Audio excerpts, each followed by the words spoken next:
In the early years of World War II, the skies over Europe belonged almost entirely to the Luftwaffe. German fighter pilots dominated every front, from the battles over France to the early clashes with the RAF. Their Messerschmitt, Bf 109s and Focke-Wulf 190s were feared machines, flown by elite aces who had been in combat since the Spanish Civil War. When American bombers began arriving in Britain, preparing to launch daylight strategic raids deep into Nazi-occupied Europe, the Luftwaffe saw them as easy targets. And at first, they were right. The USAAF believed that their heavy bombers, the B-17 Flying Fortress and the B-24 Liberator, could defend themselves through tight formations and heavy defensive guns. American doctrine insisted that the bomber will always get through. But reality proved far harsher. Once American bombers crossed deep into German airspace, beyond the range of early Allied fighters, the Luftwaffe swarmed them with coordinated attacks. Dozens of German fighters would dive through the bomber formations, ripping them apart with cannon fire. Missions to places like Schweinfurt and Regensburg resulted in horrific losses. Entire bomber groups disappeared in a single afternoon.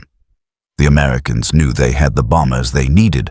What they lacked was the long-range escort fighter that could protect those bombers all the way to Berlin and back. Early Allied fighters like the P-47 Thunderbolt and P-38 Lightning were powerful at medium range, but they simply could not escort bombers deep into Germany. As soon as the escorts turned back, German fighters pounced. It became a deadly routine. The bombers went in, the escorts peeled away, and then the Luftwaffe slaughtered them. But change was coming, fast, unexpected, and revolutionary. It would arrive in the shape of a sleek, elegant aircraft that no one initially believed would matter, the North American P-51 Mustang. In its earliest form, the Mustang wasn't considered anything special. It was fast, agile, and beautifully designed, but its Allison engine struggled at high altitude. It was the kind of fighter you used for low-level roles, not for escorting bombers above 25,000 feet. The war in the skies required a high-altitude monster, something that could fight the Luftwaffe in its own arena. Then, almost by accident, someone attempted a bold experiment. They fitted the Mustang with the Rolls-Royce Merlin engine, the same legendary power plant used in the Spitfire. The effect was instant and stunning. The Mustang's performance exploded.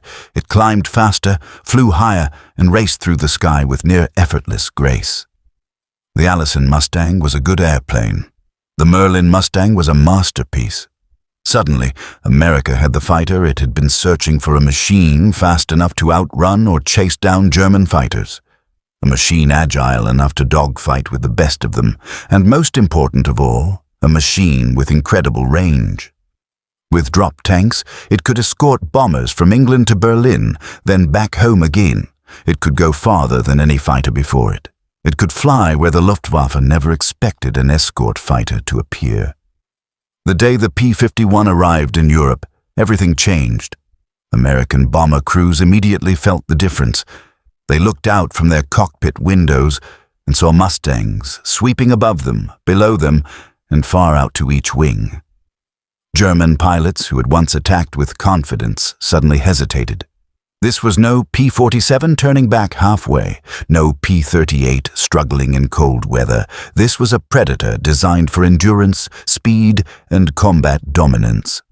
For years, the Luftwaffe had fought bombers by massing their fighters just out of range of Allied escorts. They would wait patiently, watching the American fighters turn around. Once they did, the Germans attacked like wolves, circling isolated prey. But now the P-51s didn't peel away. They stayed with the bombers deeper and deeper into the heart of the Reich. Then, one day, they did something that stunned the German command. They kept going all the way to Berlin. The first Mustang-escorted bomber raid on Berlin was a shock to the German fighter arm. It wasn't simply the presence of escorts that stunned them, it was how aggressively the P-51 pilots hunted. Instead of flying tight beside the bombers, the Mustang squadron swept far ahead, clearing the skies, destroying fighters before they could form up, and attacking Luftwaffe airfields even as German pilots tried to take off. German ace pilots had never experienced anything like it. They were used to choosing when to fight and when to disengage. But the P-51 took away that freedom. The Mustangs were faster in level flight, faster in a dive, and could climb nearly as well as the best German fighters. Their turning ability was exceptional, and their firepower, 6.50 caliber Browning machine guns, was deadly at long range. A German pilot who misjudged even slightly found himself shredded before he even knew he was in danger. Bomber crews who had once flown into Germany with dread now felt a growing sense of hope. They would see the silver Mustangs darting around them like guardian angels. The fear that had once filled their cabins began to fade. For the first time, the Luftwaffe was losing control of its own skies. By early 1944, the Mustang's presence was transforming the war.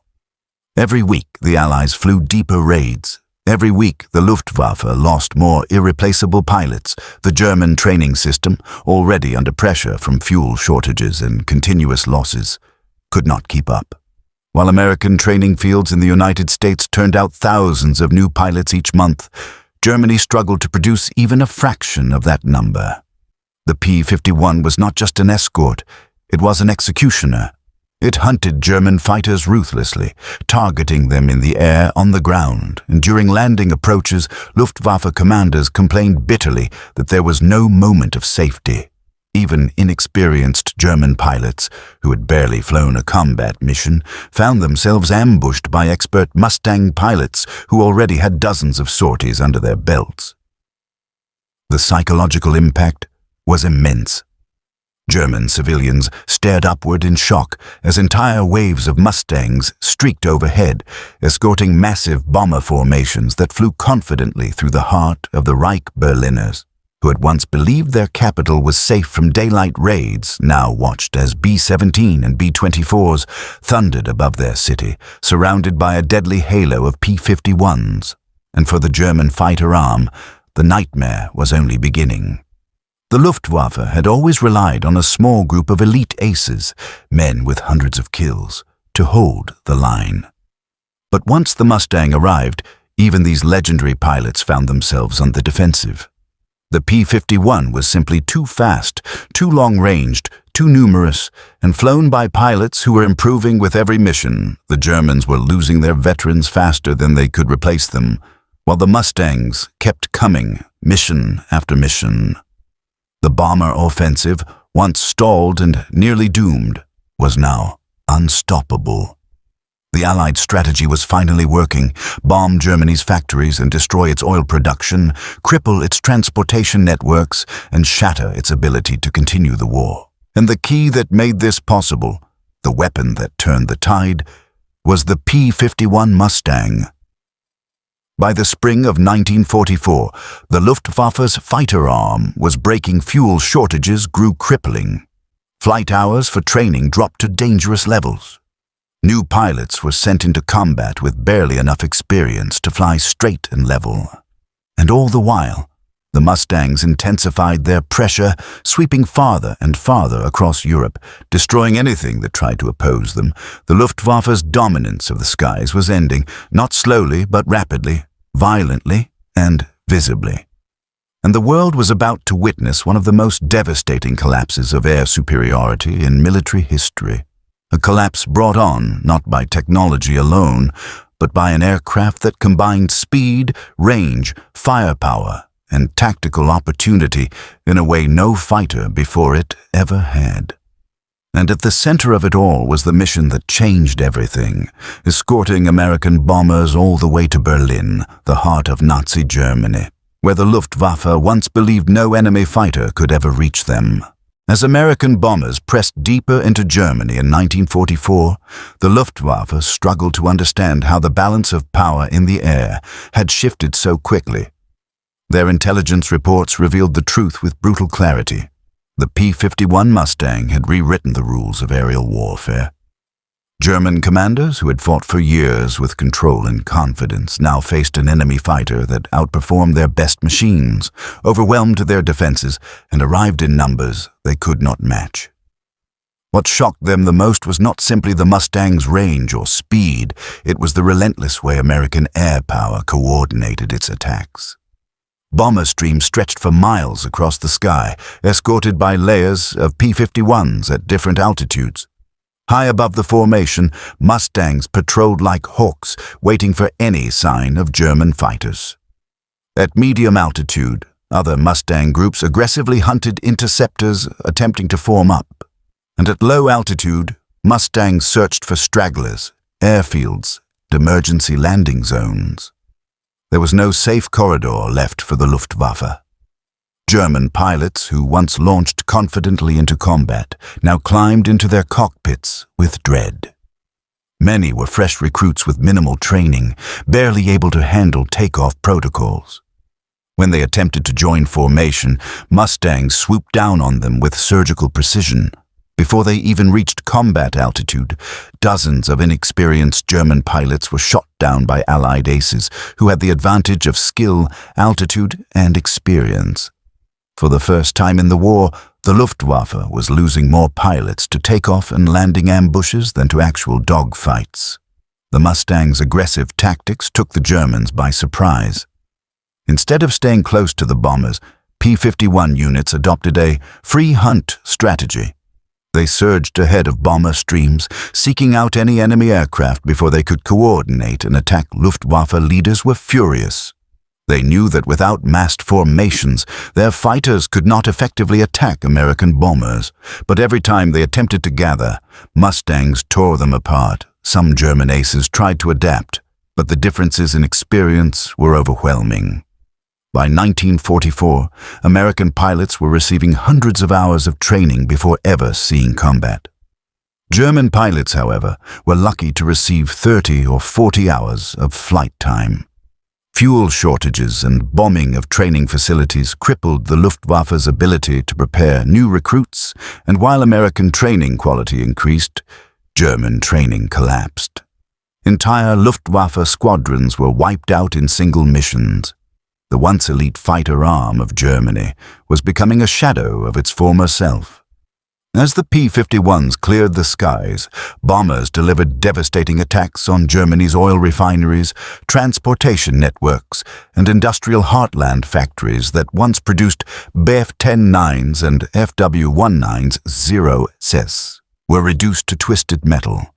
Trains carrying fuel, ammunition, and supplies were obliterated. Even if the Luftwaffe could produce new fighters, they no longer had the fuel to train pilots or launch operations. By mid-1944, the P-51 Mustang became more than just a fighter. It became a signal that air superiority had fully shifted to the Allies' German morale plummeted. Whenever civilians heard the distant growl of engines, they looked up to see silver Mustangs slicing through the sky. It was a constant reminder that Allied power now reached everywhere, from the Rhine to Berlin. During these operations, American bomber crews noticed a dramatic change. Missions that had once been deadly now felt more controlled. While there were still losses, the presence of Mustangs reduced those losses drastically. Crews returning to England spoke about the sense of safety they felt, knowing that P-51s were with them from the moment they crossed the Channel until they returned. The bomber offensive, which had been on the verge of collapsing, was now more effective than ever. The first major test came with the full-scale raids on Berlin. This was the Luftwaffe's last chance to prove it could defend its capital from daylight bombing. But when the Mustangs escorted American bombers all the way to the city, German defenses were completely overwhelmed. Berliners who once believed their skies were protected watched in disbelief as P-51s chased German fighters across the rooftops. It was a humiliation for the Luftwaffe, a clear message that even Germany's most important city was vulnerable.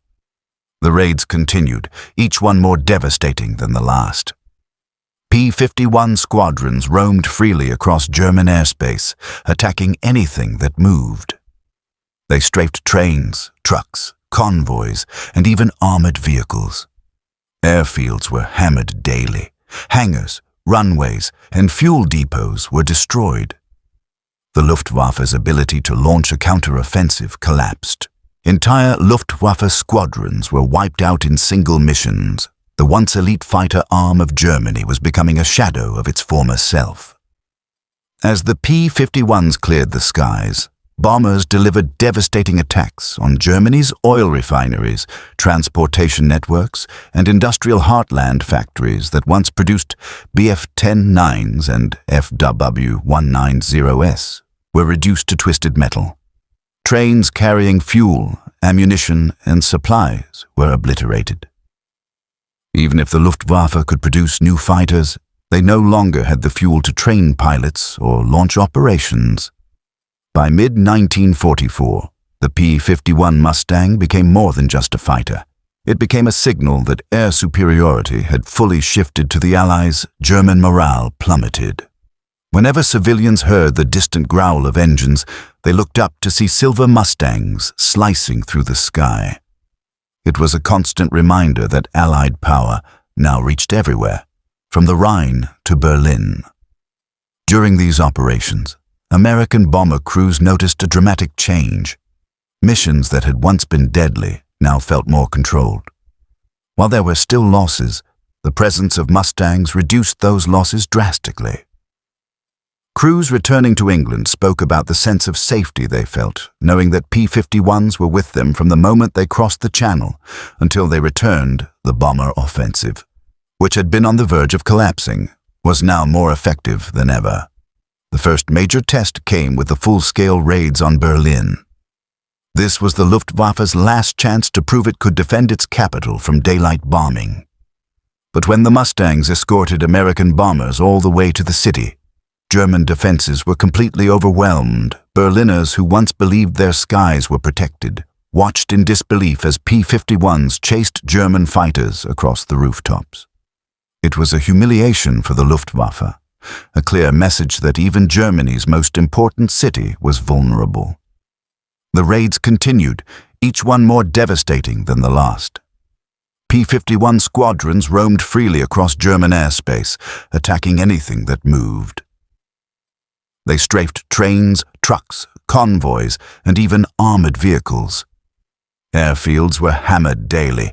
Hangars, runways, and fuel depots were destroyed. The Luftwaffe's ability to launch a counter-offensive collapsed. Even the introduction of Germany's advanced aircraft, such as the Me-262 jet fighter, wasn't enough. Although the Me-262 was faster than any Allied piston-engine fighter, the Mustang's incredible endurance and strategic advantage allowed it to catch the jets during takeoff and landing. Without fuel and without experienced pilots, the German jet program became another symbol of the Luftwaffe's desperation.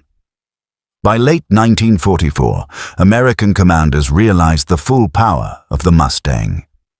They expanded its roles further, sending it on deep penetration sweeps known as fighter sweeps and rover missions. These missions targeted anything of military value, systematically dismantling Germany's war capability. The pressure became so intense that German pilots were ordered to avoid combat unless absolutely necessary. But avoidance was impossible. Wherever German aircraft fled, the Mustangs found them. The Luftwaffe began pulling back fighter units to defend the heartland, abandoning vast areas of occupied Europe. But this retreat changed nothing. The Americans simply followed them. Each week, fewer German fighters appeared in the skies. Each month, fewer pilots survived long enough to develop meaningful experience.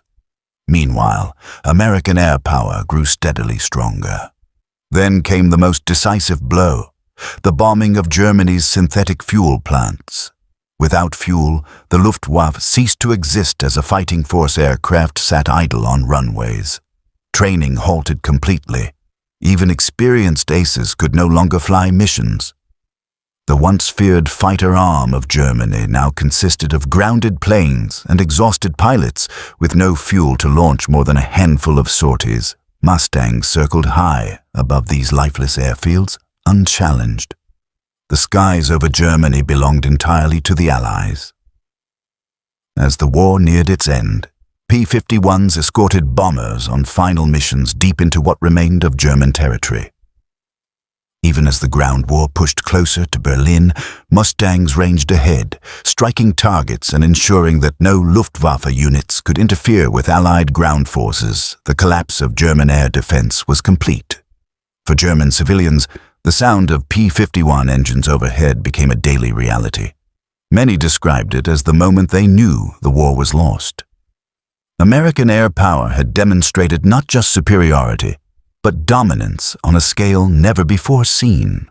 And at the center of that dominance was the Mustang. When the war finally ended in 1945, military analysts across the world studied the factors that led to the destruction of the Luftwaffe. The conclusion was nearly unanimous. The P-51 Mustang had been the decisive weapon. Its combination of speed, firepower, endurance, and tactical freedom had broken the backbone of German air power. Without the Mustang, the bomber offensive might have failed. With it, victory in the air became inevitable. In the post-war years, Luftwaffe veterans often spoke with a mixture of respect and resignation when describing the Mustang. Many admitted that once the P-51 arrived in large numbers, the outcome of the air war was sealed.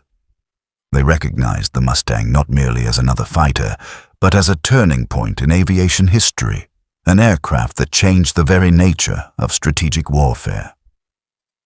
The legacy of the P-51 Mustang is undeniable. It escorted bombers to Berlin. It shattered the Luftwaffe. It secured Allied air superiority, and it helped bring an end to the most destructive war in human history. For the men who flew it, and for the bomber crews it protected, the Mustang was more than a machine. It was hope. It was survival. It was the difference between life and death as they crossed the skies of Nazi Germany. And to the Luftwaffe, it was the unmistakable sign that their days of air dominance were over forever. The Mustang did not just overwhelm the Luftwaffe, it ended it. And through its victory, it ensured that the forces of democracy could march toward Berlin, free from the fear of enemy fighters, free from the terror of unchallenged skies, and free to complete the mission that would bring the Second World War to its close.